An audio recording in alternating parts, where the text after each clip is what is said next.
अस्सलाम वालेकुम दोस्तों, कैसे हो। मुझे उम्मीद है कि आप सब सही हो गए। आज जो हम बात करने वाले हैं काफ़ी ज़्यादा इंपॉर्टेंट जानकारी आपको देने वाले हैं और आप लोगों को बताने वाले हैं। अगर आप कुवैत के अंदर रहते हैं, कुवैत की खबरों से हमेशा के लिए अपडेट आना चाहते हैं, वीडियो को देखते रहें। सबसे पहले हम बात कर लेते हैं, अगर आप किसी भी तरीके से कुवैत के अंदर काम काज कर रहे हैं, ख़ास करके अगर आप बैचलर हैं और ऐसी जगहों पर रहते हैं जहाँ पर फैमिली वगैरह रहती हैं और वहाँ पर बैचलर लोगों को अलाउ नहीं है, तो सावधान रहें और सतर्क रहें, क्योंकि अभी ऐसे ही लगभग कई सारी बिल्डिंगों की लाइट वगैरह, इलेक्ट्रिसिटी, पानी वगैरह ये कनेक्शन जो है काट दिए गए हैं। और वजह बताई गई है कि वहाँ पे जो भी कुवैती लोग रहते हैं, यानी कि जो फैमिली वगैरह रहती हैं, उनकी बहुत सारी कंप्लेन वगैरह आ रही थी, इसलिए ये सारा कुछ किया गया है और अब उनकी बिल्डिंगों को खाली करके दूसरी जगह उनको शिफ्ट किया जाएगा।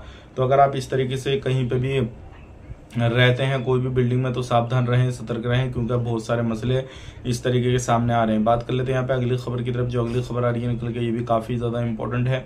अगर कुवैत के अंदर आप काम काज कर रहे हैं तो सावधान रहें, क्योंकि अभी लगभग 9 लोगों को पकड़ा गया है अलग अलग मसलों में। और ये जो है कुछ शराब बनाते हुए पकड़े गए, कुछ गलत एक्टिविटी, गलत काम धंधा करते हुए पकड़े गए। इस तरीके से 9 लोग गिरफ्तार किए गए हैं। बात कर लेते हैं यहाँ पे अगली खबर की तरफ। जो अगली खबर आ रही है ये इम्पोर्टेंट है आप लोगों के लिए, क्योंकि अगर आपका सिविल आईडी नहीं बना है और आपने उसके लिए अप्लाई नहीं किया है तो सावधान रहें, क्योंकि बिना सिविल आईडी कार्ड के कहीं पर भी काम काज कर रहे हैं, अगर आपको 1 दिन या 2 दिन या फिर 4-5 दिन, 10-15 दिन हुए हैं, तो फिर आपके ऊपर तुरंत कार्रवाई की जाएगी। ये थी कुछ इंपॉर्टेंट इन्फॉर्मेशन जो कि आप तक शेयर करती। वीडियो अच्छा लगा लाइक करें, शेयर करें। आप अपना ख्याल रखें, अपनी फैमिली वालों का ख्याल रखें। Take care, bye bye.